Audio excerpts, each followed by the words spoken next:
Okay, welcome back. Well, part two of the distributions is we look at the normal distribution. So normal distribution is classified slightly different to the binomial, and different conditions mean that you use it over a binomial. Let's jump into what them conditions are, and how to answer questions in your exam on this topic. Okay, so the first thing to notice, I've just jotted down the formula over here. So before the binomial was NP, and now we have something called mu and then sigma squared. The normal distribution is classifying stuff that are bell-shaped. What we mean by bell-shaped is that they have a high probability of happening near the middle and a low outcome over here. I mean, something that instantly springs to mind is something like height. If you looked at the average height, maybe it's around 5'9". There's not many people who are really small, really small, and not a lot of people that are really tall. Another characteristic of this is that it's symmetrical around the top point, and the top point, coincidentally, is called the mu. So it links to what we spoke about over here, and it's the most likely outcome is what our mean is. So you're probably thinking, well, what does the sigma squared mean? Well, the sigma squared indicates how varied the data is.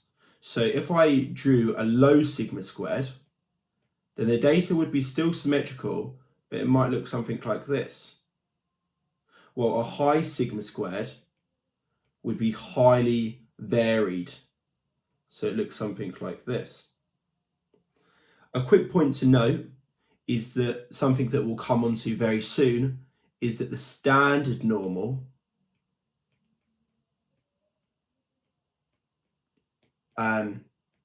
takes on the form x, or sometimes normally notated as z. Z normally distributed with 0 and 1. So if you were to draw out the graph for this, it might look something like this, with this being 0.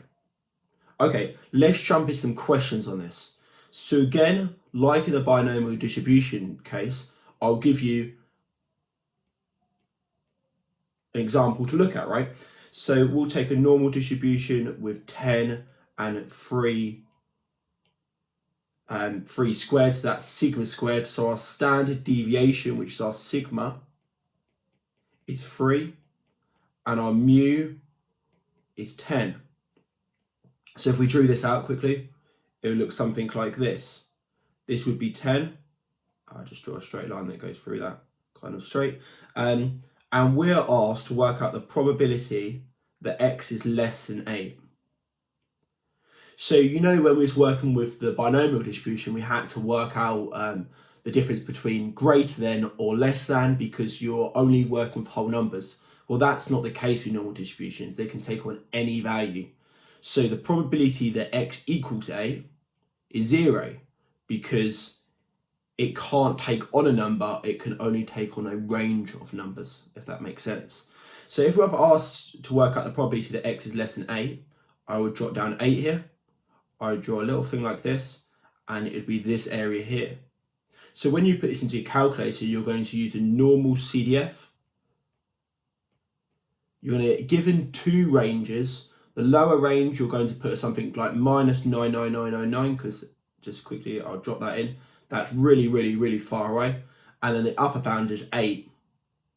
Once you put in that in your calculator, you should get a value for this at 0.2525.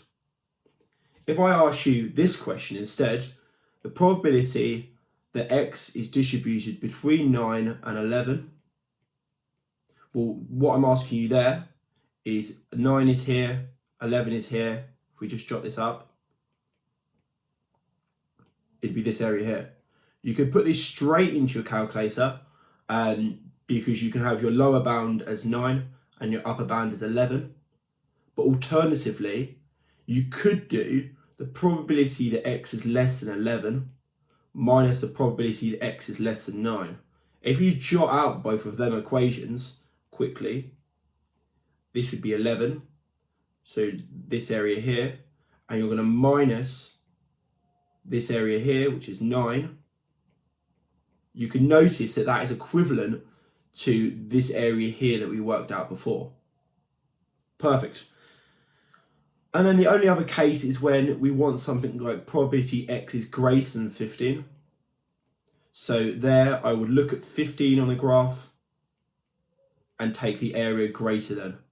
We don't have to worry here about doing 1 minus because the calculator can just do that for us. So we have our lower bound as 15 and our upper bound is something like 9999999.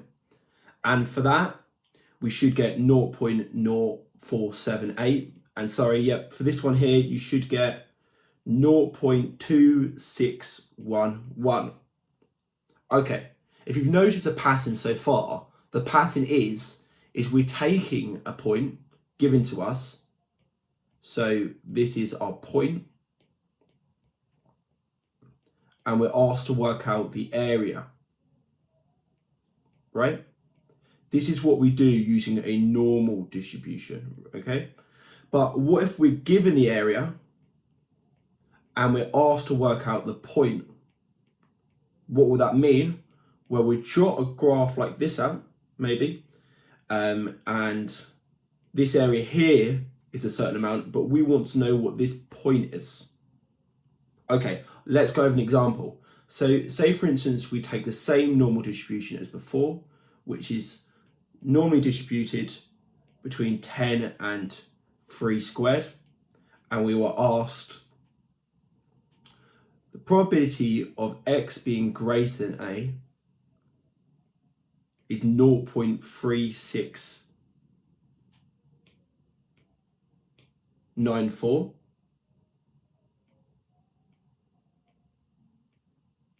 Okay, so we'd have something looking like this. We know that it's greater, and this is the important part. We know that x has got to be greater than a, and it's less than 0.5, which is the midpoint.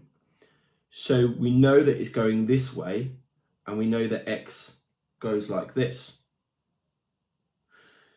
But the problem with the inverse normal is it's not like the normal where you can use whatever one. We go back to the binomial problem where we can only use it from the left side. Therefore, we have to actually look at going the opposite way. So we go this way instead. Well, this way is not the area of 0.3694. Instead, the area for this part would be 1 minus 0.3694. And that equals 0.6306. Okay, so if we put this into our calculator, we're looking for the probability that x is less than a, 0.6306. Inverse normal, we put the parameters of our mu in. So our mu, if we just go up, is 10, and our sigma is 3. So they use that, we can plug that into the calculator, and you should get that a is equal to 11. Okay, so again, it's very important for these questions, practice, practice, practice, because it does come up very often with the binomial in the exam, and sometimes they incorporate them together, which we'll look at in some questions.